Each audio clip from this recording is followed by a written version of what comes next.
Nous avons un ministre français, belge, dit je rends hommage à M. Macron. Dit ceci, tout ça, c'est la l'État. Il faut que les gens sachent. Le président travaille pour l'État, les ministres travaillent pour l'État. N'est-ce pas? Tu as la salle la moutute, tout ça, la candé l'État. Et puis, il y a MLC. Attendez, vous avez un lobaka. Tout ça, il y a des listes de lobaka. Non, non. Et la culture, il y a un MLC.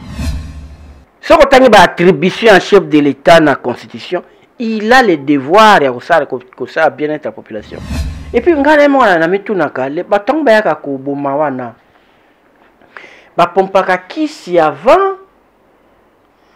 Batu balali ndamu ko kata bango. Ou bien batu bamonaka bango bazoya boye. Pe otiki. Bakati mwesino kingo. Babomi mwana na yo. Yo pozo zela tour no baboma yo. Papa, je dis pas, je minimise pas d'autres personnes. Bino ba def en Équateur total sur ma camarade pour ça. L'état de siège est soulagé les lots parti est de la République. Et que siège parce qu'on se militarisé tout. Comment on va Léon de Babandi to ko si moto tambol na balabala sans carte d'identité ta considéré comme rebelle. Na telo ko ka mesure armée parce que na chef de quartier. Adjudant chef. Oh nana ni boy. Boy bon total na siko na total na siko yo na nazanani.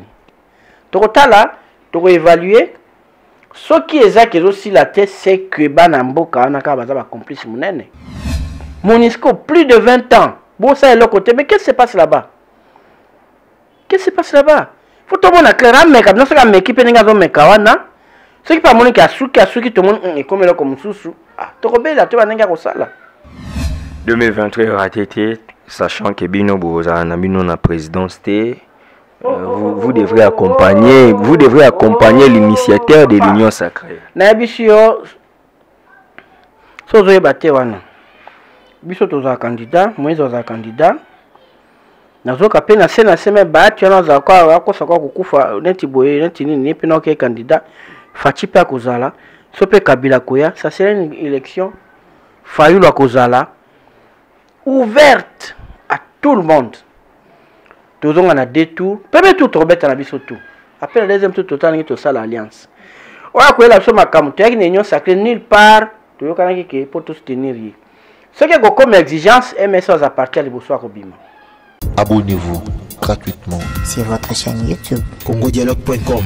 Abonnez-vous gratuitement sur votre chaîne YouTube congodialogue.com. Il y a Congo Dialogue photo solaka. congodialogue.com. Balobio nanga. Photo solo là. Soko ozali congolais à solo et sengeli otala bobele Congo Dialogue. Donc on a awa ba émission kitoko ya émission ya culture kitoko pona mboka na biso.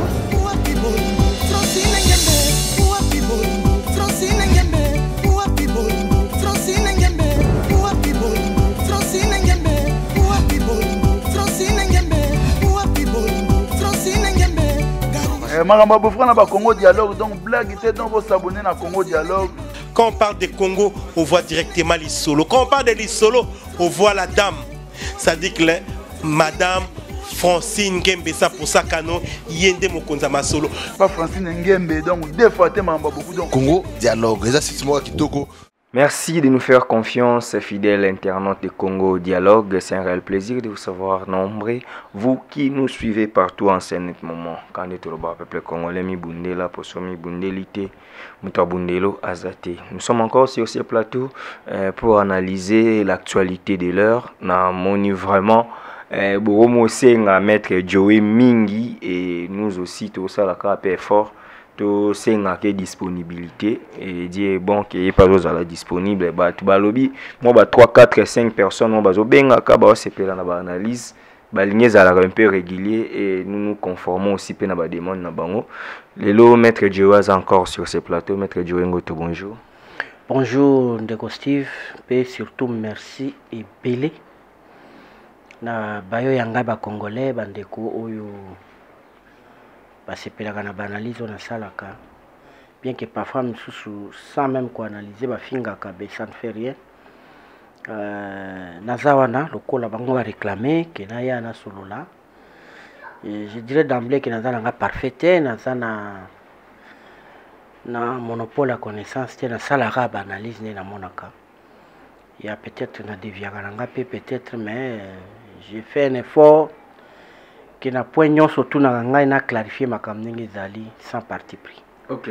Nous rappelons qu'il y a un cadre dans le mouvement de libération du Congo, MLC, ou il y a un vice-président interfédéral, Azali président, il y a une structure intellectuelle, il y a parti, Parlement de la jeunesse, il y a mouvement de libération du Congo, et na ba casquette wana ozanango to remeka pe ko solo la bandeko bazo reprocher vice-premier ministre, ministre environnement, excellence F Bazaïba. Je cite un confrère puis Gérard Oyo Mikolo, vraiment je sais pas comment dire batak, mais ils a pour na ils a conseil que excellence F Bazaïba zo kokate koloba ko remercier président de la République a kokate ko travaille sous les labels, il y a chef de l'État, il y a étant que garant du bon fonctionnement des institutions, elle parle plus de l'union sacrée. Est-ce que sur le plan juridique, aux hommes que Madame Eve aussi devrait être honnête, les gens l'acquisent que ils ont vu qu'attaquer qui est trop après l'élection, il y a un kokate qu'on reconnaître et comme président malgré dans le gouvernement. Bon, on a appelé le gouvernement à Poto. Nous avons un ministre français, belge, dit je rends hommage à M. Macron. Dit tout ça, il a gagné l'État. Il faut que les gens sachent. Le président travaille pour l'État, les ministres travaillent pour l'État. N'est-ce pas? Tu as que la moutouté, tout ça, il a gagné l'État. Alors, gouvernement où ils ont les gouvernement IDPST. Ils ont gouvernement. Félix a monaki ki alliance nena FCC ndako kenema be abengi biso amsuto ya to sangani biso nyonso gouvernement wana to sali eloko moko ya biso nyonso sikoyo bolingini mama biso atie micro nous gérant hommage au chef de l'État tout ça non et puis biso pe na MLC atandi ko kakanga na lubaka tozalaka badjaleoliste te bino bolubaka na mukemke ozinga bo ale bemba boye bemba non eza culture na biso na MLC. Va comprendre maman, puis Gérald, si lui va passer son temps dans la télé, tout ça, mais si on remercie le chef d'État, après on ne fait pas bien le travail, qu'est-ce qu'on a fait? Non, l'inginde, bamaye, baki fachara yumate, après c'est exemple, il y a Tunda, il y a Kassende, après c'est exemple, il y a suspension du conseil des ministres. C'est dit n'importe quoi. Bon, Fatio Yemogalobaki, que Kabila c'était le partenaire privilégié. Qu'est-ce qu'il n'a pas dit pour Kabila? Mais qui c'est plus de Gérald là, sur votre ami doit un peu prôner, avancer dans ma camp. Batika va folklore dans la télévision. Moi, j'aime pas des analyses comme ça. Maman est là. L'effet déjà d'être au gouvernement. Il y a aucun conseil des ministres présidé par Fatih, ça ne suffit pas. C'est un limite. Est-ce qu'il y a ça qui réunion n'a pas sur Fatih Sali conseil des ministres? Son attitude des oiseaux boudés n'est qu'à. L'attitude, elle est la deuxième semaine, il y a Moussa, la deuxième semaine, la première semaine, ici, le couteau. Par contre, mercredi passé, non? Après une semaine. Comment lui déjà peut déjà dire qu'attitude n'est pas... Atangi wapi ki azad différente na Félix. Ayoki wapi azad différente na Félix. Na communication officielle ni na Tangi à Monique. Remercie l'union sacrée au lieu de remercier le chef. Et où est le problème? Le chef d'État dans l'union sacrée. Oh, tout ce kabilo koana. Ati kabilo koana a jugé maman Eve na musala kusala. Remercier nani esani ye moko nani bon tika papa toza na union sacrée atika biso makam tozoloba ekoya remercier chef d'État pour avoir fait quoi? Te que peut-être on repaille. Est-ce que ce qui a moni ni na biso sous développement ces alliances le loko mona basale nzela elenge sati na bypass photo ye mbando remercier le chef de l'État et c'est pas une faveur. Si on a une attribution en chef de l'État dans la Constitution, il a le devoir de bien-être de la population. Et quand il fait ça, les gens ont parlé, ils ont peut-être aux yeux bébés. Aux yeux bébés, nous avons qui toquent dans la moni. Les gens sont même en pampers, si on a fait la liboso chic, chaque fois on a papa merci, merci papa, nous continuons en classe. Papa merci, nous allons aller. Papa, mais c'est quoi cette histoire? Oubliez que c'est son droit. Ils ont devoir là. Mais comment on doit être là tout un ministre avant de nous remercier le chef de l'État, la banderole passée par là, bambongo somba par banderole pour que Katanango bilanga. Pour que bloc ou Matata a été ici à Boyara Makaba comme ça, il a fait son travail. Mais la meilleure façon de remercier quelqu'un, c'est de faire le travail à Dosengayo. quand le chef d'État est bon, avec FCC, ici, il y a tout ça, tout l'accès autrement. Ce que ça pose l'accès autrement, c'est parce que vous remercier pour ça la confiance. Il faut n'y sous. Ok. Ok. Mais na MLC, bah fuit peso bima que jusque là, nayoki pour bisote au tambola bongo na ba investigation. Qui est rapporteur il y a Assemblée nationale, azam to MLC mais na cabinet na bata parti bazate, ba combien inquiet que même na ba gouvernement on dirait MLCP ba membre ba se retrouver té comme membre ba famille d'abord. Bien peu beaucoup il na piège. Bon, on a évité que rapporteur, il a tout au plus, je crois, 14 personnes, 16. Mais bateau, on a évité déjà, au bazar, on a bazar moins 5, au MLC, on a évité. Même 6, 7. Alors, je ne sais pas, c'est la personne qui vient de dire là, bateau MLCT. Aya Koluba, je connais en tout cas, même 8.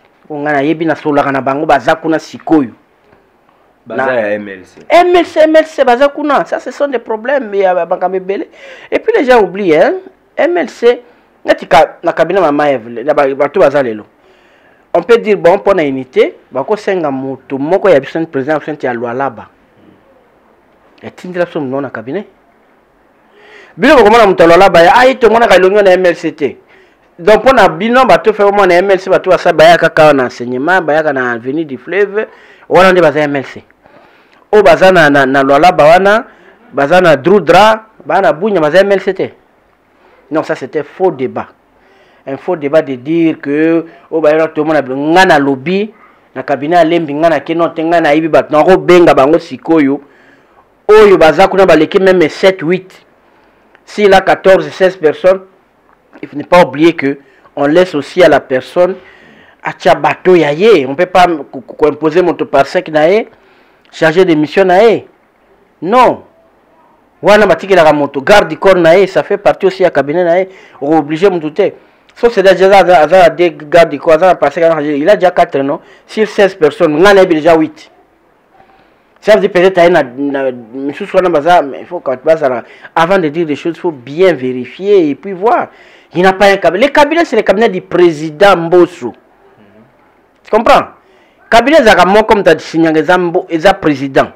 Naka tuana batondambu ya kabund bazali batonda manande va former tout un cabinet.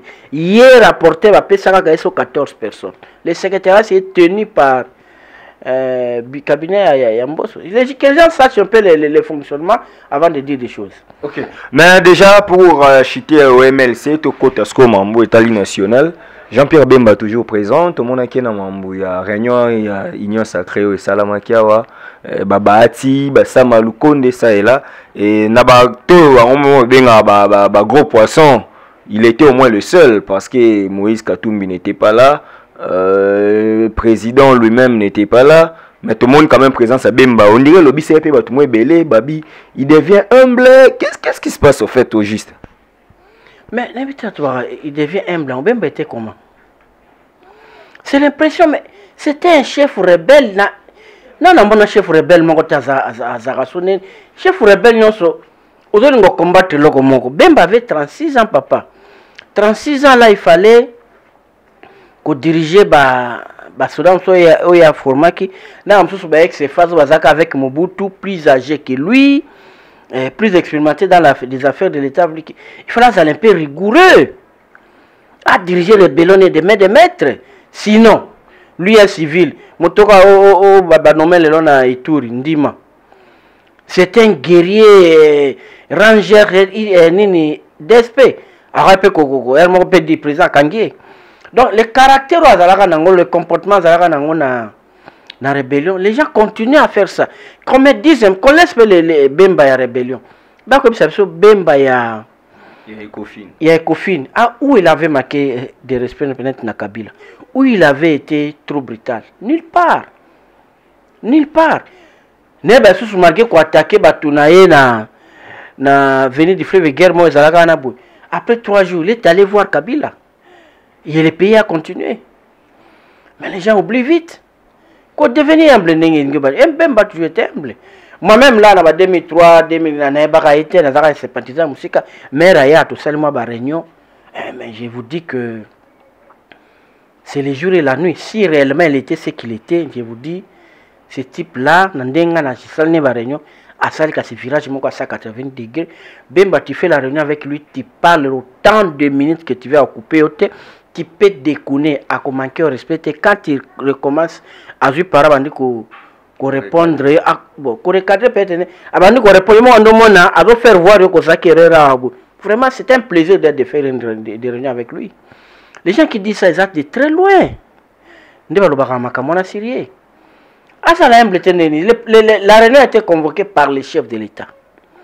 La dernière minute, bon, et dans la tête, comme Bozara a préséance, protocolement, celui qui vient avant, c'est le président du Sénat, a présidé. Mais pourquoi pas Bemba aujourd'hui, c'est un simple.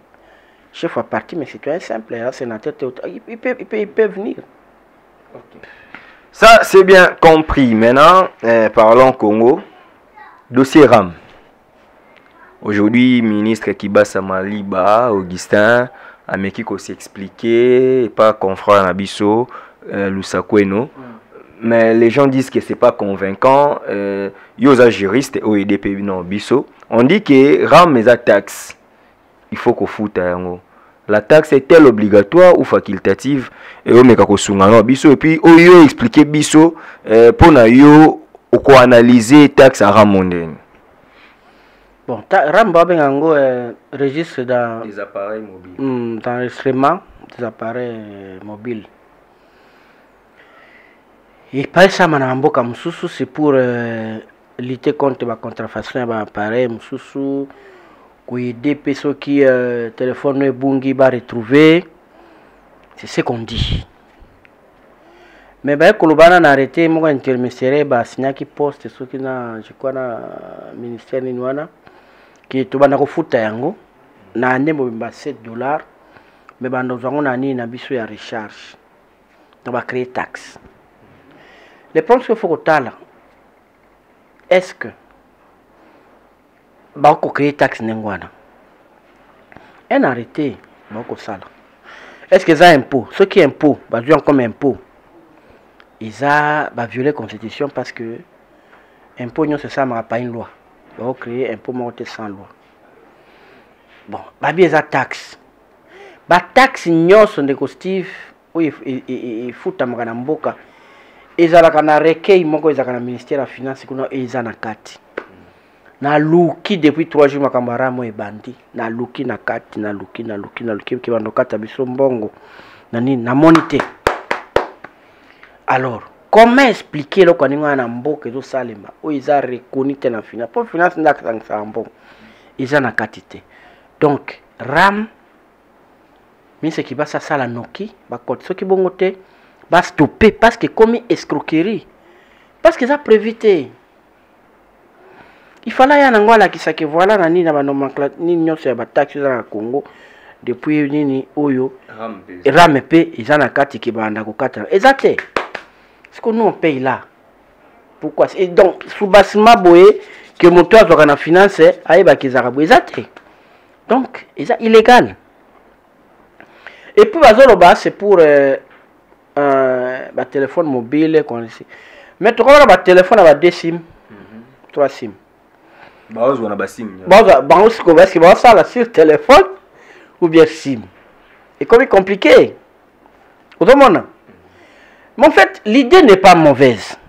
Ailleurs, bah ça là. Et là, comment on est énervé parce que nos taxes ici, tu fous ta taxe. Net va venir, tu fous ta bami, tu kabani, pour que babong sa bami, tu bandela, mais t'as la bandela, on est zali. Alors les gens ne sont plus motivés.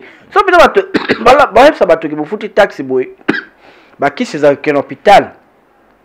Ba sengo serengete ba sengo distillete ba sengo bete to kepe to kuta kango ah papa ela faso ngala bomba mbongo te ule nazara kena beli na misi mbongo kopesa na bakena na hôpital na mike ndenge na funa zo futa wana déjà na couverture nanga médical ndenge non sala wana déjà wanzele kozala bien na ba amortissement mutu kanenge za bien pourquoi le refuser et puis ba saleli yango pe campagne ya bien te. Et puis, façon, mon énervé bateau, je me suis informé. Vous d'accord, mais remarqué, Nin? Bah, yenda zui abimi na kamikaze sal pas me souvenir ba betango mais nenge beti boy banga ça veut dire Nin Ils ont remarqué que les clients et belé sont bien accrédités. Or, ils ont un crédit. Les clients ont giga.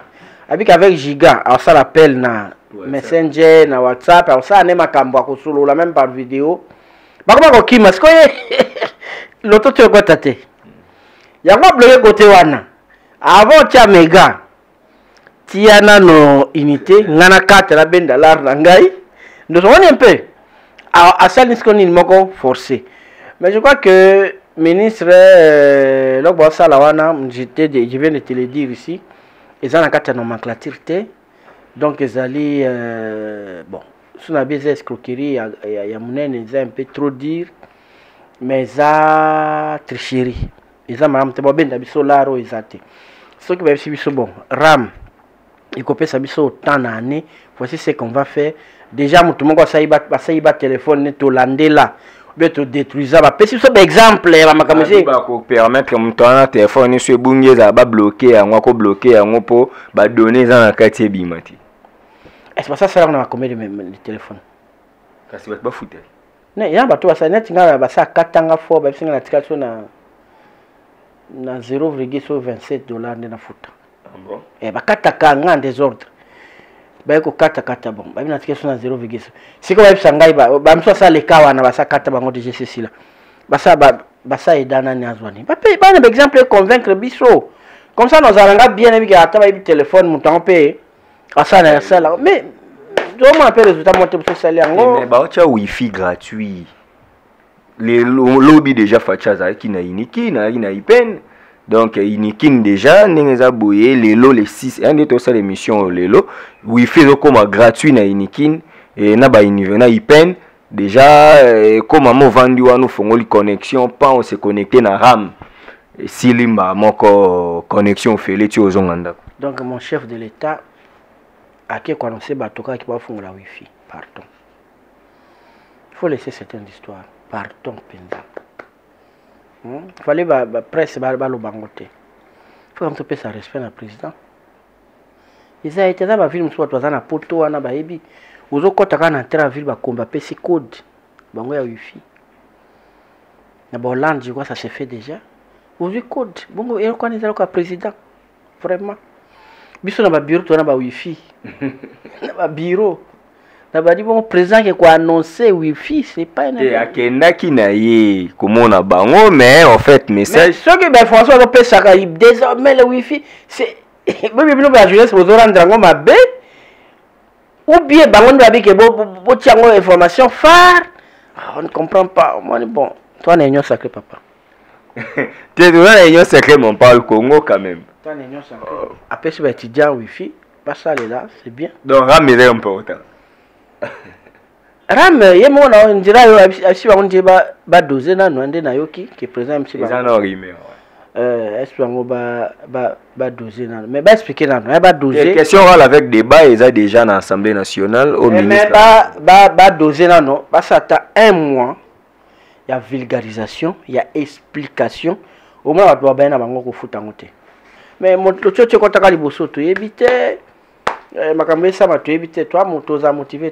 voilà pendant TPCP azo comprendre maman on t'a libanda mais yenda benda yenda gérer ngote RPTC mais c'est lui qui gère ça et mais babé da entreprise mo sur C5 sur C50 sur nini bon entreprise on paye ben comboté autre monde fait pas comme ça na capital social il y a sur 2000 on a bango za kawapi mais quand on gère des millions de Congolais mutumoka société soka boye bazali mais bureau eza wapi capital bazolo bakaka botanga na presse futi batu balo 2000 nini $2000 capital social siège social exact siko bazo gérer biso tu sais so wakati mutumoko $1 na yona so bango soka 20 cents na kati multiplié en sikoyo na 40 millions d'abonnés. Donc comme ça quelqu'un qui ont 2000 baraka da 2000 et du coup bah on va millions kaka facilement comme ça. C'est pas normal. Hein? Quand l'entreprise on nani? Selon les rumeurs, Babeza ya Anthony Tshisekedi. Selon les rumeurs. Bon. Je n'empêche pas à je n'empêche pas à Anthony il y a aussi l'entreprise. Mais Anthony, entreprise nous Zakawapi. Zakawapi Anthony. C'est où le siège social?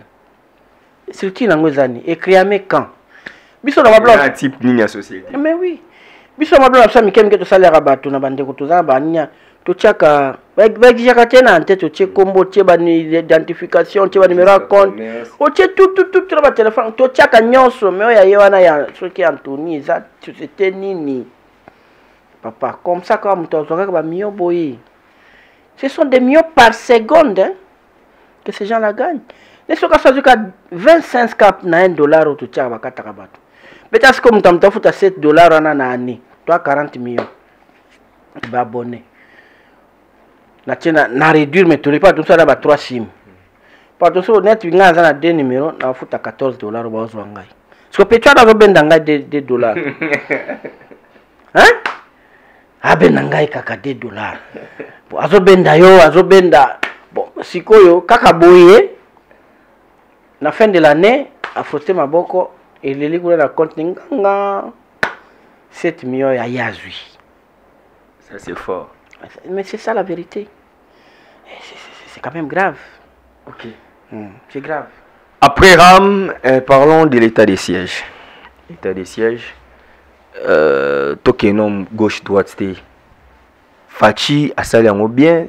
Il y a encore des choses qu'on devrait arranger conformément à la Constitution. Pour tout le monde, l'Union sacrée, pour le moment, hein, il a bien fait. Il a bien fait parce que Thierry et Leki,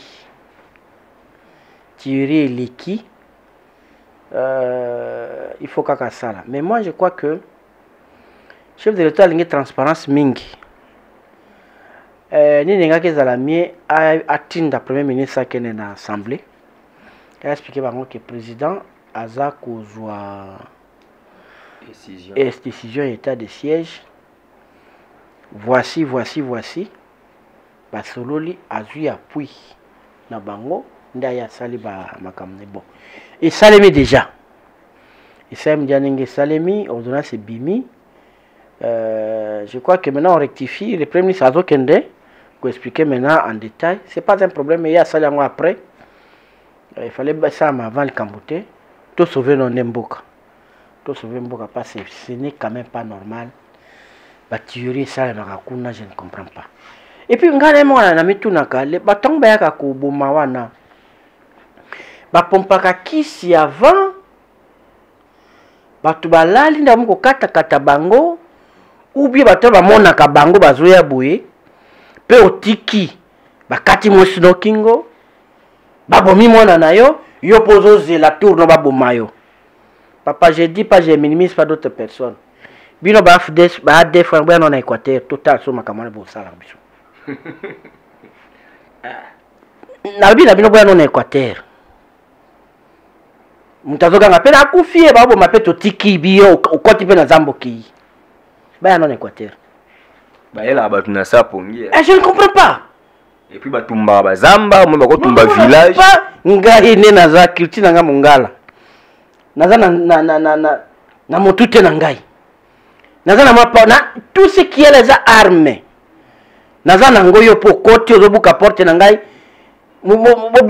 mutoke bo bimana obandu pe mwasi nanga ka kingo tikaya papa mais tu considères la podo mutu to kozono ka bongo ne pasuki boki mapo ba mettre ma cité. Moi je ne comprends pas nos frères de là. Et ça la nini, vous êtes tétanisés à la kisi. Je me pose beaucoup de questions. Kaka na boye.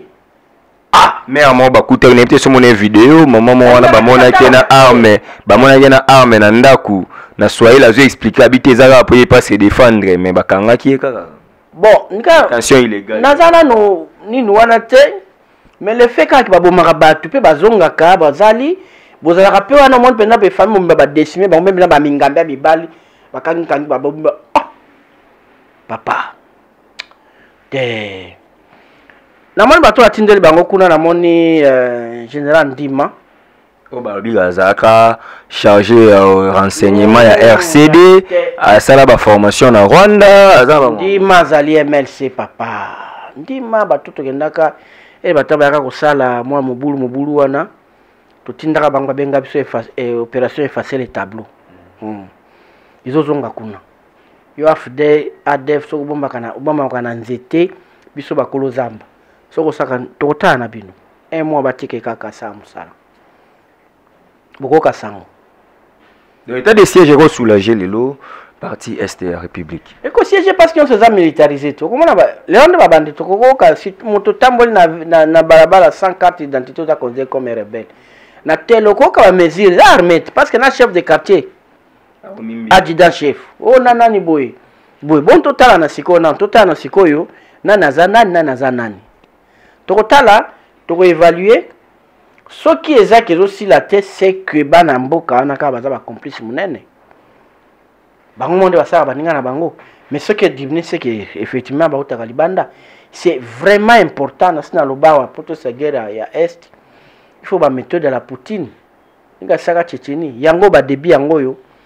Je crois que ce qui est moins simité to kenda bango venir faut comment to rappelle que Uganda kuna pas réclamer que batango ko tanamboka. Comment ADF yango akota na Uganda tiaza kaka petoti webi erba banda ba o armée zo gagner nefsa ko tika lokuta armée ganya kana ogerete obengana moto na bandala kina ngiringiro ina ngiringiro bi na botoli bandala oke wasali baza ko saba je preuve ya ngote on n'a jamais nini problème za ko pousser bango pousser ngo tina suka et puis tobo ya conseil au droit de l'homme ya tobo ya no conseil titre aussi opération ba kangabinu to si sana na opération Poutine a salang ba kangabiso te bo kata ba aide le kambote mais les vies de nos frères de nos enfants bazo kata kingo c'est plus tobo ya conseil et puis la guerre na biso mboka na biso on va nous battre et avec les armes visibles et les armes invisibles on va se battre pour les armes na biso yo so za pende ya solo Uganda ya ko za Rwanda ya kazamba na biso et tout ça ba africain toyebi na bokoko na so beleli kaka bo mutakoti na zamba bungi azongo na nzela obimate boyebo kangié c'est non forêt et ça va bien na biso to sinir to bunda et avec je répète avec et on va même faire le pacte avec les diables mutu boy oui pour sauver le pays kuna na este so pe ba chef kutumia boma bino li kambote so bo we batinda ka banzoi bakende kuna tinda banzoi o ba tinda pe ba nyoka bokende o ba ko retourner ba bête sauvage contre ba ennemi bakende on va vider là-bas un peu. Il faut ça les mabongo. C'est le pays qui est menacé. C'est bon, mais à ma petite connaissance aussi, lorsqu'on déclare état de siège, c'est-à-dire le chef de l'État est devenu aussi militaire, en quelque sorte, les Arabes ont été. Ce qui a quitté la zone opérationnelle de Mobutu Kitaka, wana la titanie. Ozala pena ni opération, mais il y a une opération terre. En opération terre, il est ici, il est représenté par Bato Bazakuna. Nous on continue à faire chimbang bang na franc point. Te balobi ke il faut la tateni. Il peut ou n'est pas. C'est l'état d'esprit, il peut ou n'est pas.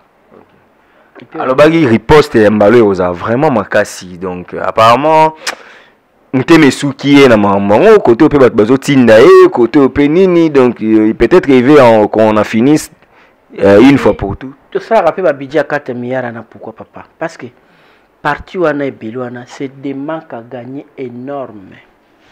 Ils ont qu'un groupe dans la bande armée wana banini.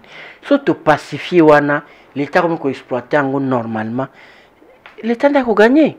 Il faut comme à bout. Monisco plus de 20 ans. Bon ça est le côté mais qu'est-ce qui se passe là-bas? Qu'est-ce qui se passe là-bas?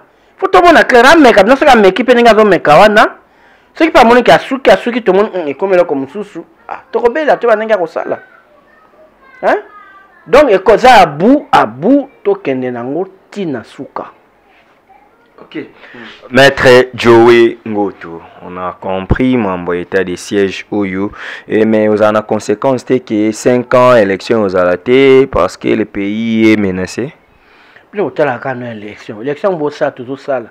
Il faut tout ça est-ce que élection au contraire vous allez bien l'élection ça les bien vous avez élection mususu boke ko voter na siège pour parce que vous en a est pas yo kala na rebelle place mususu bon boke ko enrôler bato kuna aba bibiso to inka Steve nda kopera na bango donc kanda biso kuna kwa tate et ça fait l'élection moko bien te to pacifier no peka mboka ba pesi ka 30 jours te alors pour l'été 2023 bon to commenter 30 jours to bon to tchaki ba pesa bango ta 3 mois mais l'élection fait ça là le 2023 est raté hein 2023 est raté sachant que bino boza na bino na présidence te vous devrez accompagner l'initiateur de l'union sacrée na bisio sozo ebate wana biso toza candidat moïse oza candidat nazoka pe na seme baati wana za kwa akosa kwa kukufa neti boye neti nini pe na ok candidat fachi pe akozala so pe Kabila koya ça serait une élection Fayulu akozala ouverte à tout le monde tozonga na deux tours premier tour tobeta na biso tout après le deuxième tour total to sala alliance oya koyela biso makambo toyaki na union sacrée nulle part toyokanaki ke pour tout soutenir ye ce qui est comme exigence MS à partir de liboso akobima c'est comme que pour rester ici il faut accepter de soutenir les chefs de l'État pour les élections biso tobima na biso mais Fayulu la sali communiqué en fait la Mouka ba sali communiqué pour dire que la façon dont on a décrété cet état de siège, c'est un amateurisme de sali pouvoir. Oui, Européen, ça m'a critiqué. C'est la démocratie. Il a critiqué avec un amateurisme. Mais bon, moi je constate seulement qu'il y a l'état de siège. Ces gouverneurs-là, aujourd'hui, les entrent en fonction. Il y a déjà dans Boutou. Dans Tongo, on a déjà sa bande d'installation à Bango. Baso Banda. Il a fallu la Zélanano. Tout a résultat. A distrait basodate, pardon. A distrait basodate. A distrait basodate, a zela. Alors que le discours sur côté état de siège, ce qui a bien critiqué en gros Abimandoki. Déjà critiqué, communiqué. Conseil à Zubazo Mone déjà net Ndoki. Alors bien côté Miami, ça m'a cassé, vous en a raison, toi bateau. Alors côté Basoya, Banzela, côté Abanini, Barozala bien. Mais côté wana état de siège, pardon, Vienani.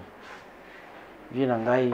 Ya la muka tozaka ko kabwana po yo za na pouvoir ya yo sa imperium tout na pouvoir za na imperium tozaka force na pouvoir tika makambo dossier wana ya koluba ko critiquer état de siège obi macho tika penda la politique macho abi macho katika ngo penda macho na minute biso tout converger za tête soutenir d'abord l'état omoni. Les Américains ont vaincu Ben Laden. C'est pas que parce que c'est Obama qui a fait qui a réussi. C'est les États-Unis parce que c'est pas l'argent en poche à Fachi.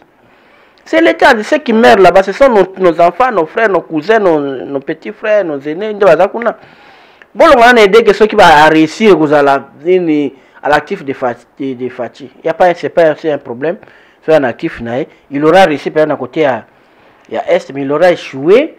D'un côté, par exemple, il y a niveau de vie, il y aura toujours des matières à critiquer.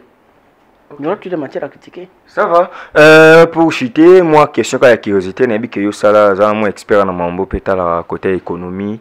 Na outé Kolanda récemment, la ministre sortante, Sakase Bandoubola, et pas ma confrère Nabiso RTNC, elle a essayé d'expliquer.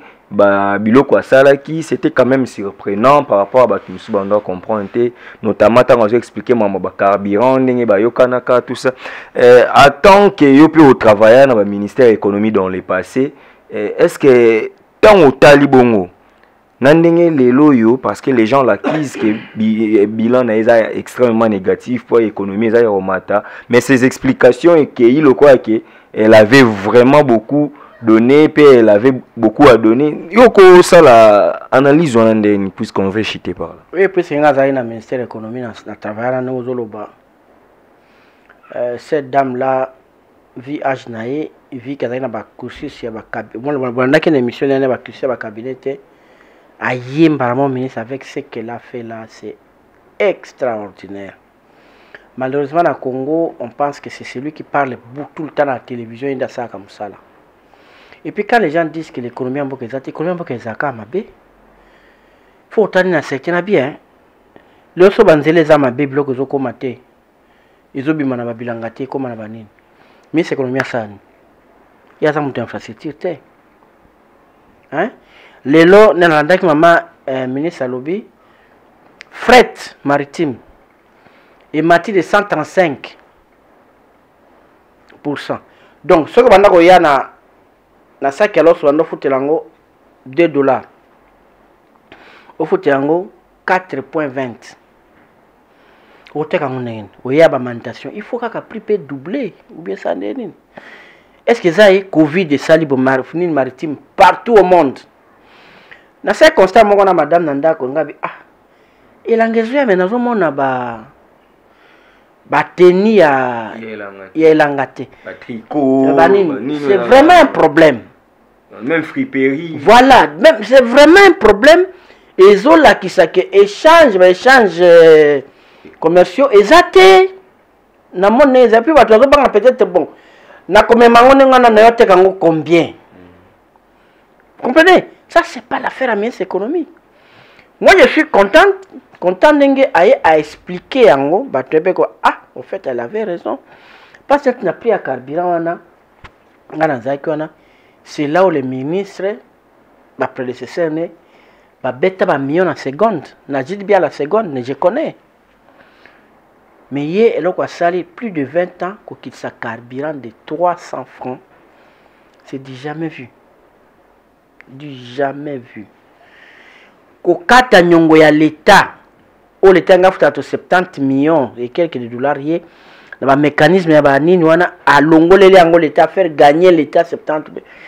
Malheureusement, dans le Congo, batala kamusala mutote batala kelonga mutu longa Steve lokwa a CP na ngote Steve asa musa malamu asa nite kwa ya linga ka Steve te Steve akende kaka mun mabe yango mais babi e palier 12 millions bati lelo ezo kangi kaka po wat bo te me expliquer binot abina bino boya na preuve tamoko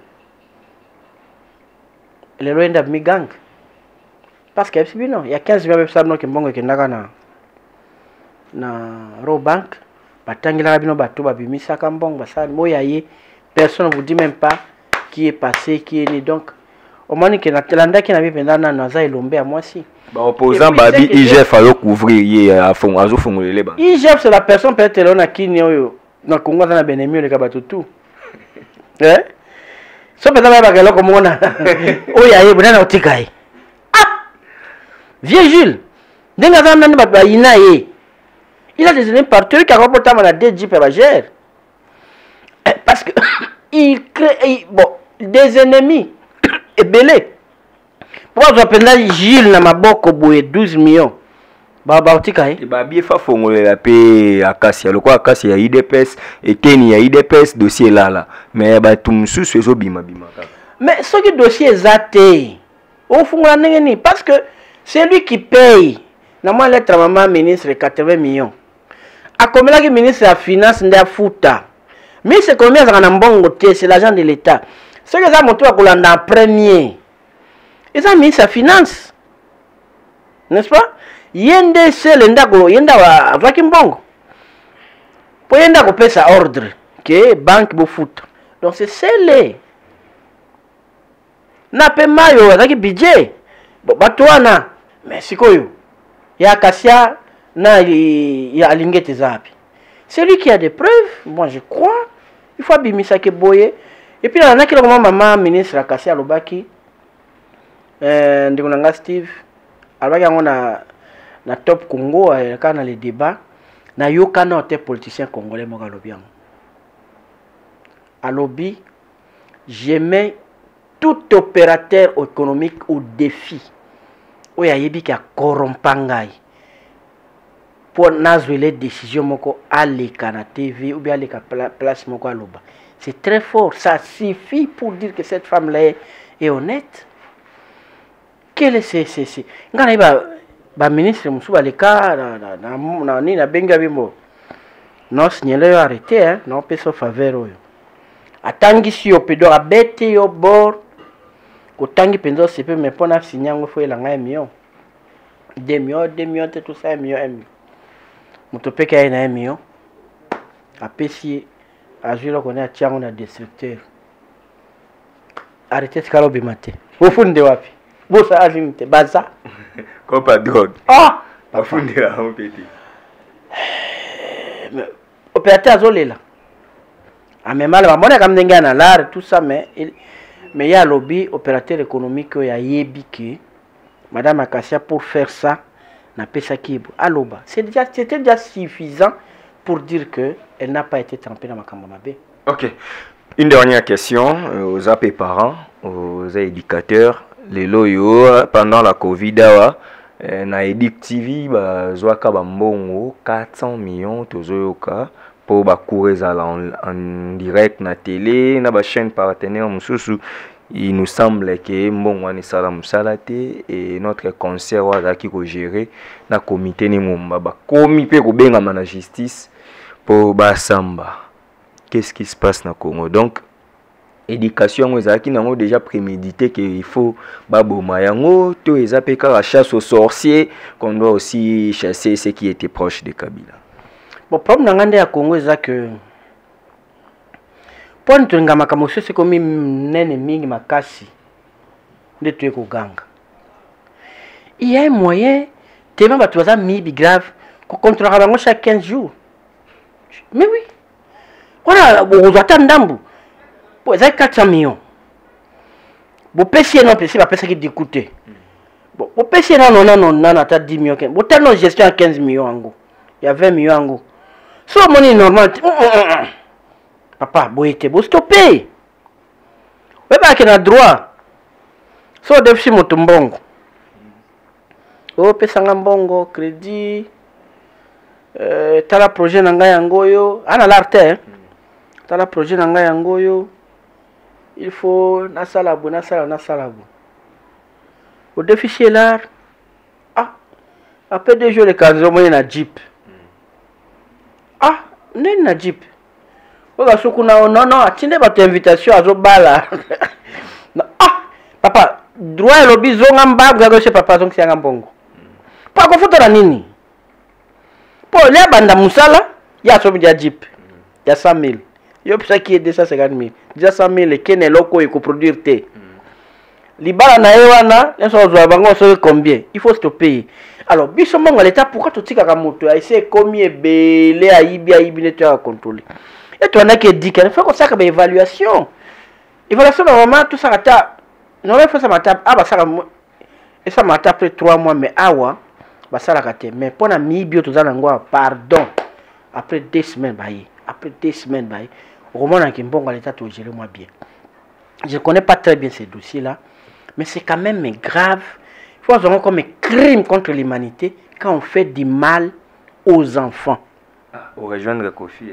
Mais je te dis Kofi a mis 3 ans qui est vraiment tebana. Malin classe vraiment. C'est l'avenir. Ceux qui sont mon et pas américain à 4 la moto de drogue sans pitié. Il bandara 50 ans, 100 ans parce que lui a pour la leadership américaine ezala Miller le seko.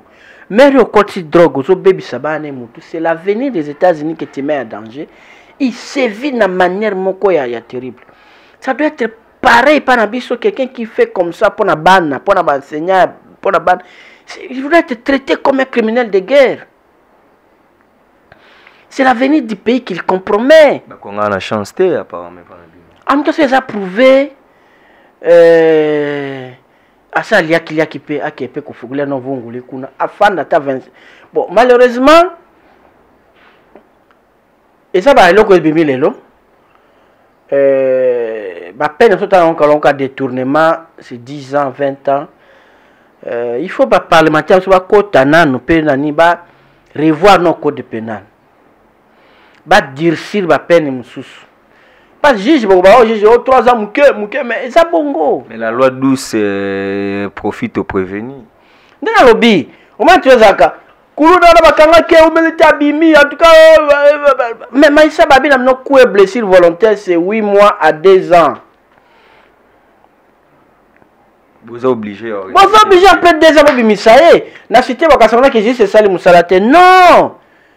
Na baso na France Sarkozy na bana na quartier wana babambake banini il est rentré au parlement il a durci les lois ba jeune ba comme koleba ba comme olenga pour que na prison kuna mubulu pesa ke kuluna soka ka jeune ba simbe na machette ko beti moto 15 ans dans 5 ans il y a travaux forcés bana banga mais to condamna kuluna to tikaka kalwa wana ku blessé volonté de 8 mois kuluna pe ezalaka na code pénal ezalaka te donc ba parlementaire na biso la kuluka kaka non ça fait non c'est ba ça la loi pour na que nationalité de être de père et de mère congolais pour comme président autre wana za ngolo côté mais oke ya vie na biso au quotidien oyo na biso makambo to vivre na ngona kwebe waka petit vieux ndeni to liaki yata ba shimoko ba tuna petit basi ba cercle ngai na oki na biso asengio poliment vieux toi nani toi sardine sur kaos meso mwanini opia sota 1000 là mi ça 1000 ya muke petit ba ya penda na moni ke na komi à danger donc on m'a pas les cas donc on penda on peut ko bamba lo kana ba kei donc on penda boy 20 000 na pesi bango donc moi à 5 ans na poliment OK ça ni bazar amona misimo ngabele 1000 et comme il n'y a pas vieux bon ba comme koya quoi nous vivons avec ça il faut tout durcir la loi et ça que mon a réfléchi par 2 fois mon ba bibo ke kanya makasi pe jama ka kila mais ba et discipliné bango bon bo sali ya kanya makasi za kutu loi te pour kanya makasi so boti na mingi ba ko zala asphyxier ba ko même danger pour ba soda ba ko mingi kuna pe moi bon loger bango te mo so bota bango peu armé ba sali makam mais parce que pas prison na bango bo sala quelque part ya ba jeune na balingani nte donc au betika moto machete 15 ans au sali bo moi na ba ba discipliné. OK. Donc pour yo congolais de père et de mère à la candidat à la présidence yo boyango. Bon, c'est une boité, ça c'est une réforme. Problème bazoya ngwana de père et de mère, mais nous savons les congolais de père et de mère qui souffrent leurs frères, non? Et ça va comme sur na Congo l'état congolais a raté un dispensaire, c'est moment na MSF Afrique Médecins sans frontières. Azakuna appelle ça ba bande kuna ba noir. Novalchini bino bozaka kuna te yoko koma kuna te. Cette histoire là faut qu'on ait des personnes qui aiment le Congo comme Noël Chani. Pardon. Mais c'est lui qui est l'initiateur. Il est à lobby a commis mal aimé vie privée na commis talé na média kaka pour lobby qui va verrouiller na no accès à la présidence na ba congolais des pères et des mères. Ngai ndeko na yawa na kubanga TV privé na ngeza le tali na nzela soki naza mpona ibine na menaka vie nanga personne ne viendra là-bas alobelanga ba bêtises nini si on a étalé ça parce qu'il est comme ça mais abi rozong c'est simaté akuta ndana ba akuta na mboso la loi doit être votée ngana bote ba parlementaire ne ba ça soki ba sala ngwe le problème mais sachant que nous avons aujourd'hui des petits frères français des nièces anglais banana nyonso lobi so balingi ya servir Congo bazala te bazala présenté pona nini c'est ça le problème biso net na bana famille nanga famille ngoto j'ai des américains j'ai des anglais j'ai des belges j'ai des suédois nazana batu nyonso na famille nangai babota makuna bandini bana wana so bon papa koko nani noko nani bon tu na na Congo je vais servir le Congo le pays de mes ancêtres to boyayi toi en capacité comme président aider Mboka est le problème tout à l'heure on est débat que moi je ne peux rien décider mais moi je trouve aucun inconvénient si quelqu'un il est peut-être des pères belges des mères congolaises alingi Congo alinga servir congolais pourquoi pas ou bien c'est vice versa où est le problème? C'est pas une garantie d'être des pères de filles. Mais qui souffre banani awa? Vous voulez pas qu'on des pères de mères neni non? Congolais non? Vous voulez pas qu'on il y a péché à compromettre à venir là-bas. Alors c'est un faux débat. Vital Kamer rakanyingini wakasoka zape bwana na côté exemple na cadré na pesika Willy. Des pères et des mères kutara mai Équateur. Willy. Alors est-ce qu'il y a un péché où il y a ça la marambo à sali? C'est pas une garantie sonnée des pères et des mères et tout ça. Non, c'est faux. Nous sommes arrivés à la fin. Oui. ndeko na ngai Steve nalobaka toujours le développement ya Congo eza affaire ya individu na individu. Mutu na mutu abongisa place azali. Loba Congo kubonga po na ngai na travers ngai. Siko 80 millions basali somme wana to développer mboka. Lelo biso to focus vers est to délivrer no bandeko wana.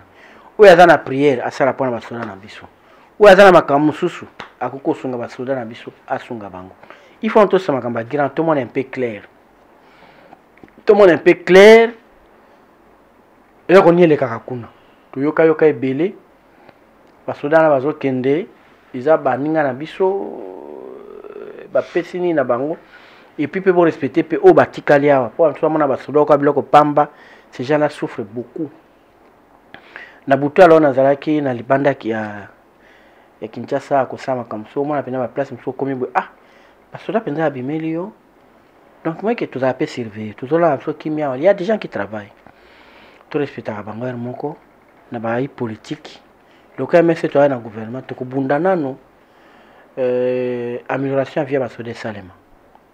Il faut Salema vraiment parce que ces gens là souffrent. Dans ta service à sécurité, ils souffrent vraiment. Ba améliorer vie na bango. Moteba kena ke guerre attention na kufi na simananga famille nga ezo moi pactole boy pour ça ça bien. Voilà yangwana. Merci.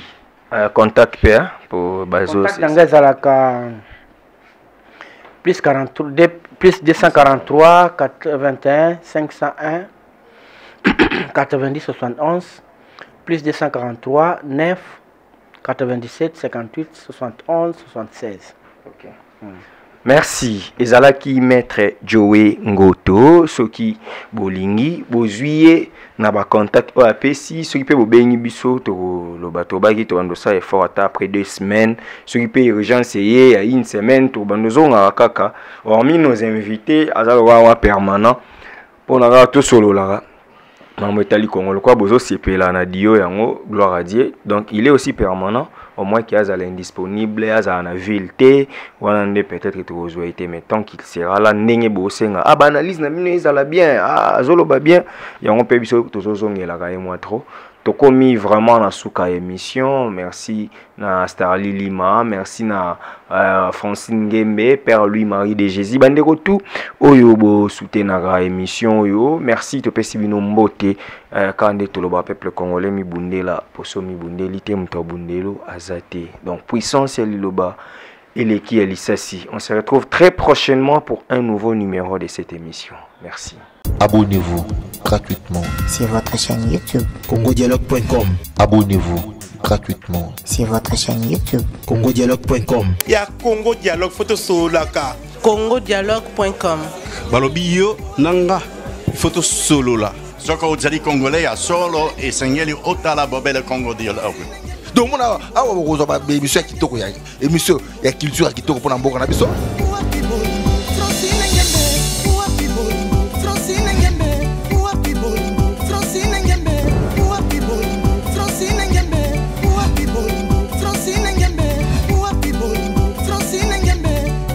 Makambo bofra na ba Congo Dialogue, donc blague était donc vous s'abonner na Congo Dialogue. Quand on parle de Congo, on voit directement les solos. Quand on parle de les solos, on voit la dame. Ça dit que Madame Francine Ngembe, ça pour ça canon, yende mokonza ma solo. Pas Francine Ngembe, donc deux fois te mamba beaucoup donc. Congo Dialogue, ça c'est moi kitoko